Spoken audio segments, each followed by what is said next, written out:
Sir आप बात कर रहे हैं कि 97 को हम अपने आप संभाल लेंगे। जवान और जेसीओ से इतने बोले कि उन्हें पता ही नहीं था कि क्या हो रहा है। देखो शुरू में जो OROP 1 क्या ना वो OROP 1 का आंदोलन चला, जब जवान जेसीओ बोले थे और उनसे फिर ना कुछ डॉक्यूमेंट मांगे भी गए, अभी आप क्या क्या मेमोरेंडम हाँ दे के आए हैं, तो उन्होंने हमको नहीं दिखाया और बोला आपका हक नहीं है देखने का।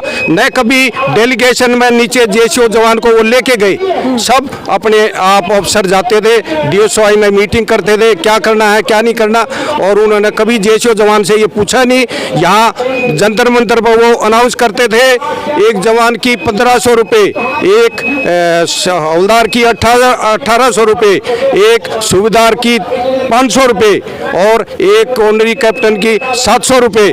अब वो हमारा जब 121% डीए होता था वो डीए मिला के बताते थे, और अपनी कभी उसने बताते हैं हमारी 9000 समथिंग बढ़ेगी, उसमें 121% डीए उन्होंने कभी नहीं बताया।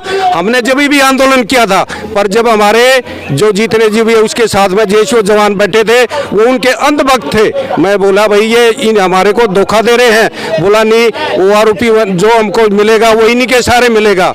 हमने जब भी उनसे अलग हो गए थे, हमने अलग टेंट भी लगाया था, पर उस टाइम में हमारे जेसीओ जवानों ने उनको इतना उसकी तरफ ध्यान नहीं दिया।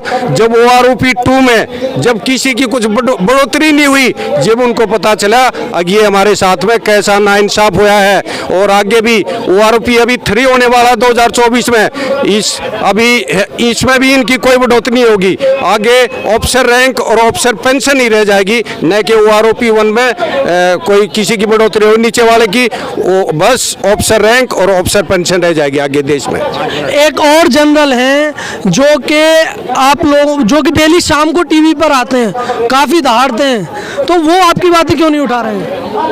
तो अफसर लोग जनरल बख्शी नहीं, जनरल बख्शी साहब वो तो दिखावा है, सारा वो पूरा दिखावा है। जनरल बख्शी दिखावा है? बिल्कुल। क्यों सर? वो ऐसे वो देखो जवान वहाँ पर मदद करें, हम मदद करें, उन्हें अंदरूनी भाव से बस मदद करने की जरूरत क्या है। आप सरकार के पास जा सकते हैं, हमारे पर वो रख सकते हैं, वो वहाँ दिखा रहे हैं, लेकिन सरकार के पास कोई नहीं जा रहा है। सरकार उनकी मानेगी लेकिन वो अंदरूनी भाव से वहाँ जाते नहीं है, और वो सोचते हैं कि इनको दबा दो और दब जाएंगे, लेकिन हम दबेंगे नहीं। सर मेजर जनरल बख्शी वो है लगातार जो है टीवी पर आते रहते हैं, तो वो आपकी बातें क्यों नहीं उठा रहे हैं? वो स्टूडियो के अपने टाई लगा के स्टूडियो के चारों तरफ घूमते रहते हैं, कोई मेरे को इंटरव्यू कोई बुलाए, है ना। जवानों की बात उठाने से ऊपर वाले गुस्से में हो जाएंगे। 3% का तो अपनी 3% की बात उठाते हैं, 97 की बात उठाएंगे तो सरकार भी तो गुस्से में होगी ना। अगर सरकार की बात उठाने लग रहे हैं, सरकार को कौन नाराज करता है? मीडिया है, आप लोग हम आपका धन्यवाद करते हैं जो आप हमारी बात उठा रहे हैं, ना तो नेशनल मीडिया कहाँ है, वो सरकार से नाराज, सरकार को नाराज थोड़ी करना चाहता है।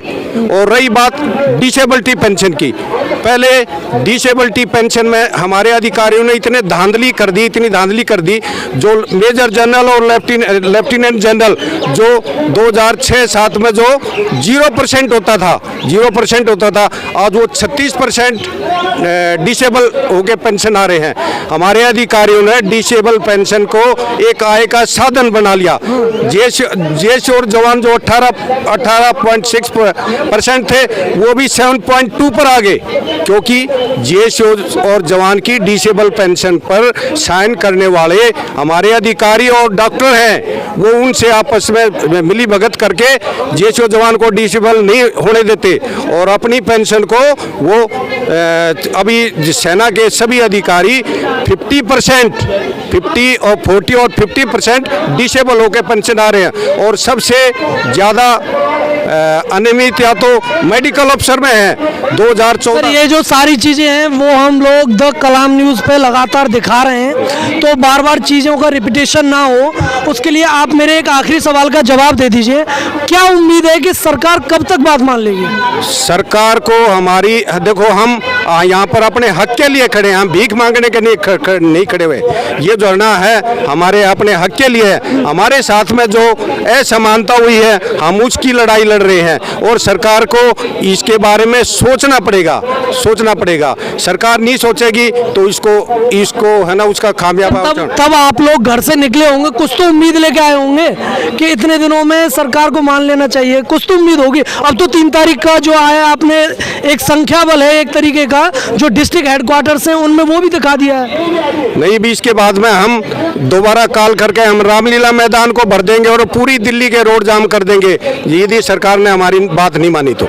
सर अभी तक ये जो आपका आंदोलन है वो एकदम शांतिपूर्वक चल रहा था, अब आप क्या बोल रहे हैं कि जो देश का पूर्व सैनिक है वो उग्र होगा? नहीं सर रोड जाम करने का क्या मतलब है? देखो सरकार जब यहाँ पर भीड़ इतनी हो जाएगी तो रोड तो अपने आप ही जाम हो जाएंगे। ना तो सैनिक तो डिसिप्लिन में रहता है, उसने सदा बॉर्डर पर। आपका मतलब तो वो नहीं था?